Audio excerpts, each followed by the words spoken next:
செயல்கூடும் எண்ணானை அம்பலத்தே எல்லாம் வல்லாந்தனை ஏற்று அற்பெரும் ஜோதி தனிப்பெரும் கருணை அற்பெரும் ஜோதி. எல்லா சித்த வைத்திய நண்பர்களுக்கும் ரசவாத ஆய்வர்களுக்கும் என் பணிவான வணக்கங்களை தெரிவித்துக் கொள்கிறேன்.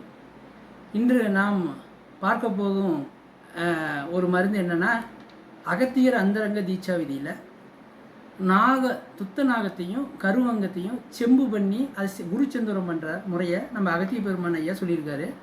அதை ஆதாரத்தோடு இப்போ நாம் முடித்த ப்ராசஸிங் இப்போ செஞ்ச ப்ராசஸிங் உங்களுக்கு காமிச்சு ப்ராக்டிக்கலாகவும் தியரியாகவும் சொல்ல போகிறோம். இப்போ நாம் இங்கே அகத்தியர் அந்தரங்க தீட்சா விதியில் ஒரு பாடல் வருது. உறுதியுடன் நாகம் வங்கம் எல்லாம் அப்பா பார்த்துமே பானத்தில் உருக்கி சாய்க்க. இங்கே பானம்ங்கிறது பரிபாஷைங்க. மெய்ப்பொருள் தெரிஞ்சவங்களுக்கு நாத விந்து ஜெய்நீர் தான் பானம். நாதத்தையும் விந்தையும் தனியாக பிரித்து மெய்ப்பொருள்லேருந்து பிரித்து திருப்பி ஒன்றாக சேர்த்து வடிச்செடுத்தால் இந்த மாதிரி மஞ்சள் நிறத்தில் ஒரு திராவகம் கிடைக்கும். இதுதான் நாத விந்து ஜெய்நீர். இதை தான் நம்ம அகத்திய பெருமான் ஐயா பானம்ங்கிறாங்க. இந்த பானத்தில் காரியத்தை துத்தநாகத்தையும் உருக்கி சாய்ச்சா பகருகிறேன் குவடு மணி போலாகும் அப்படிங்கிறாரு.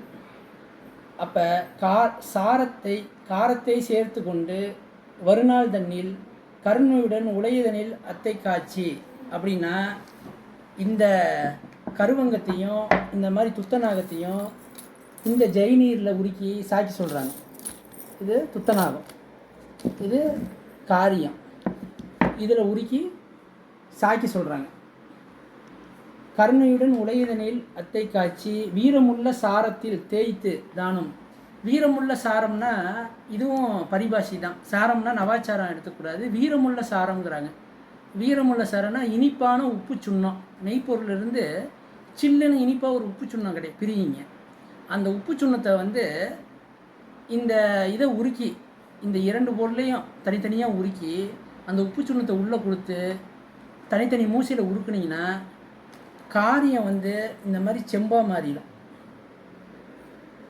காரியம் இப்படி செம்பாக மாறும்.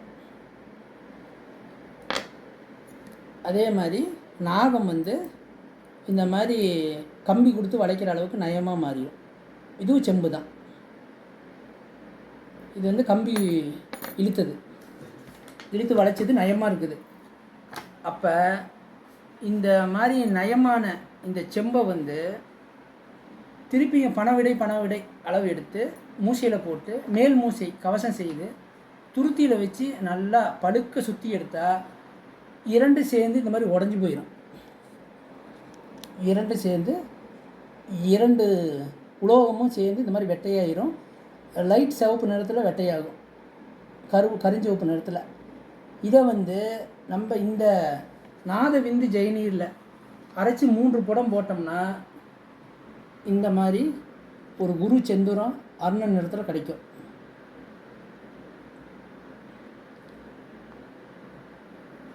இப்போ நம்ம ஐயா என்ன சொல்கிறாருன்னா, வங்க நாகமதுவும் செம்பாய் நாடி நீ பணவிடைதான் வகைக்கு தூக்கி கணக்குகையில் இட்டு உருக்கினாக்கால் கூடியே உருகி செந்தூரமாகும்.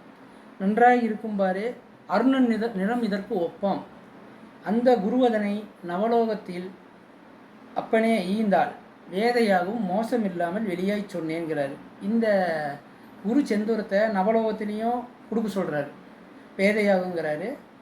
நாம் செஞ்சது குரு மருந்துக்கோசரம் செஞ்சுருக்கோம். இது பேர் என்னென்னா, நாக வங்கத்தை செம்பாக மாற்றி அந்த செம்பை உடைத்து நேனோ பார்ட்டிகிள்ஸாக மாற்றி அதை நாதவந்தி ஜெயினில் அரைச்சி 3 புடம் வச்சு குப்பி செந்தூரம் பண்ணி எடுத்தோம்னா நாக வங்கம் அருண நிறத்தில் செந்தூரமாக மாறும். அகத்தியர் அந்தரங்க தீட்சா விதியில் இந்த பாடல் நாகவங்க குருச்செம்பு செந்தூரம்னு பாடல் இருக்குது. பார்த்து சித்த வைத்திய நண்பர்களும் ரசவாத ஆய்வாளர்களும் பயன்பெற்றுக்கலாம். நன்றிங்க, வணக்கங்க.